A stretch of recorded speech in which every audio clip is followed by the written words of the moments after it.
നമസ്തേ. ഞാൻ ഇന്നുള്ളത് കന്യാകുമാരിയിലെ വിവേകാനന്ദപുരം ക്യാമ്പസിലാണ്.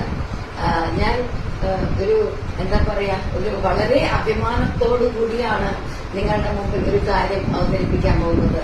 ഇന്ന് എന്റെ കൂടെയുള്ളത് ലക്ഷ്മണൻ ചേട്ടനും ഭാര്യ കോമളവല്ലിയുമാണ്.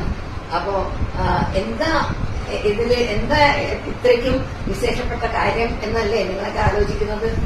ഇന്ന് ഇവിടെ വിവേകാനന്ദ പാറ എന്ന സംഭവം ഉണ്ടെങ്കിൽ അദ്ദേഹത്തിന്റെ പിന്നിൽ പ്രവർത്തിച്ച ഒരു ഗ്രൂപ്പ് 7-8 ആളുകളുടെ ഒരു ഗ്രൂപ്പിൽ ഇന്ന് ജീവിച്ചിരിക്കുന്ന ഒരേ ഒരു വ്യക്തിയാണ് നമ്മുടെ ലക്ഷ്മണൻ ചേട്ടൻ. ദത്താജിയുടെ ആഭിമുഖ്യത്തിൽ, ദത്താജിയുടെ നേതൃത്വത്തിൽ അന്ന് യുവാക്കളായ 7-8 പേര് മാത്രമേ 21 വയസ്സാണ് അന്ന് ലക്ഷ്മണൻ ചേട്ടൻ. കോഴിക്കോട് നിന്നാണ് ലക്ഷ്മണൻ ചേട്ടൻ വന്നത്. ഇവിടെ നീന്തി അന്ന് ഒരു തർക്കത്തിൽ ഇത് നമുക്ക് നമ്മുടെ വിവേകാനന്ദ പറഞ്ഞ നമ്മുടെ കയ്യിൽ നിന്ന് പോകും എന്നുള്ളൊരു സിറ്റുവേഷൻ വന്നപ്പോ ആ കടൽ നീന്തി ആ വിവേകാനന്ദ പാറയിലെത്തി അവിടെ ഉണ്ടായിരുന്ന കുരിശ് മാറ്റിയതിൽ പ്രവർത്തിച്ചതിൽ ഇന്നുള്ള ഒരേ ഒരു വ്യക്തിയാണ് ലക്ഷ്മണൻ ചേട്ടൻ. അന്ന് പ്രായം 21 വയസ്സ് മാത്രം. അദ്ദേഹത്തിന്റെ ഭാര്യ, പിന്നെ അദ്ദേഹത്തിന് ഒരേ ഒരു മകനാണുള്ളത്,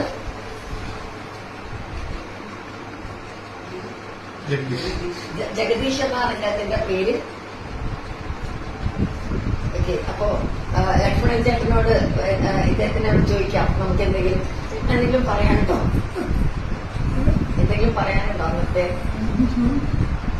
അന്നത്തെ ആ അനുഭവം എന്തായിട്ടാണ് തോന്നുന്നത്?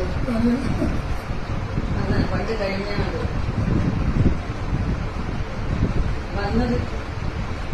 ഇന്ന് ഇദ്ദേഹത്തിന് 86 വയസ്സുണ്ട് എന്ന് ഓർക്കണം. 21ാമത്തെ വയസ്സിൽ ആ ചുറുചുറുക്ക് ഉള്ള അന്ന് വിവേകാനന്ദ സ്വാമിജിയുടെ വാക്കുകൾ എന്താ പറയാ, ചെറുപ്പക്കാരെ ശരിക്കും ഉത്തിഷ്ഠത ജാഗ്രത പ്രാപ്തി വരാൻ നിബോധിത എന്ന് പറഞ്ഞ ആ മന്ത്രം അത് ശരിക്കും ഉൾക്കൊണ്ട് തന്നെ പ്രവർത്തിച്ച ആ ഒരു പറ്റം യുവാക്കൾ. അത് പറയുമ്പോ തന്നെ എന്തൊക്കെയോ ഒരു അറിയില്ല എങ്ങനെ അത് ദത്താജിയുടെ നിർദ്ദേശപ്രകാരം ഒരേ ഒരു വാക്കിന്റെ പുറത്ത് അന്ന് ജീവൻ വെടിഞ്ഞാണെങ്കിലും നമുക്കത് നമ്മുടെ ആ വിവേകാനന്ദ പാറ സംരക്ഷിക്കണം എന്നുള്ളത് ആ ഒരു ദൃഢനിശ്ചയത്തിന്റെ മുകളിലാണ് നമ്മൾ ഇന്നെല്ലാവരും അഭിമാനത്തോടെ ആഹ്ലാദത്തോടെ അന്തസ്സോടെ നോക്കി കാണുന്ന ആ വിവേകാനന്ദ സ്മാരകം, വിവേകാനന്ദ പാറ.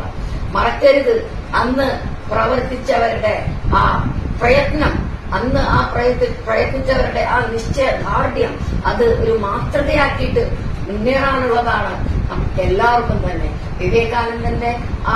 വിവേകാനന്ദ സ്വാമിജികളുടെ ആ മന്ത്രം തന്നെ ഇവർ ശരിക്കും പറഞ്ഞ അന്വർത്ഥമാക്കിക്കൊണ്ടായിരുന്നു അന്ന് ഈ 21 വയസ്സ് 20 വയസ്സും പ്രായമുള്ള അന്ന് ആ യുവാക്കളുടെ ആ ഒരു നിശ്ചയദാർഢ്യത്തിന് മുമ്പിൽ എല്ലാവരുടെയും ആ സ്വപ്നം സഫലീകരിക്കുകയുണ്ടായി എന്നുള്ളതാണ്. നമസ്തേ.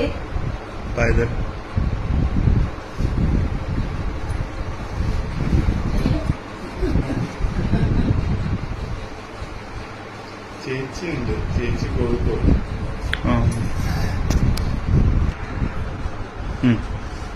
ലക്ഷ്മൺജി ഇവിടെ തന്നെയാണ്, വിവേകാനന്ദപുരം ക്യാമ്പസിൽ തന്നെയാണ്. അദ്ദേഹത്തിന്റെ വൈഫും കൂടെയുണ്ട്, മകനുണ്ട്, ബിരുദധാരിയാണ് മകൻ. ഒരു IT ഫോമിൽ വർക്ക് ചെയ്തുകൊണ്ടിരിക്കുകയാണ്, ലോജിസ്റ്റിക്സിൽ വർക്ക് ചെയ്തുകൊണ്ടിരിക്കുകയാണ്. ഭാര്യ സൂര്യ ഇവിടെ തന്നെ ബുക്ക് ലൈബ്രറിയിൽ ഇവിടെ തന്നെ വിവേകാനന്ദ കേന്ദ്രത്തിന്റെ തന്നെ ഒരു പാട്ടാണ് ഇവര്. ശരിക്കും പറഞ്ഞു കഴിഞ്ഞാൽ മൊത്തം ഫാമിലിയും ഇതിന്റെ ഒരു ഭാഗമാണ്. അതിനൊരു ചേച്ചിയുണ്ട്, ഒരു മോളുണ്ട്, ലക്ഷ്മൺ ചേട്ടൻ. അവര് കോഴിക്കോട് സെറ്റിൽഡാണ്. അപ്പോ വളരെ സന്തോഷമായി ഇവരെ കണ്ടതിലും പരിചയപ്പെട്ടതിലും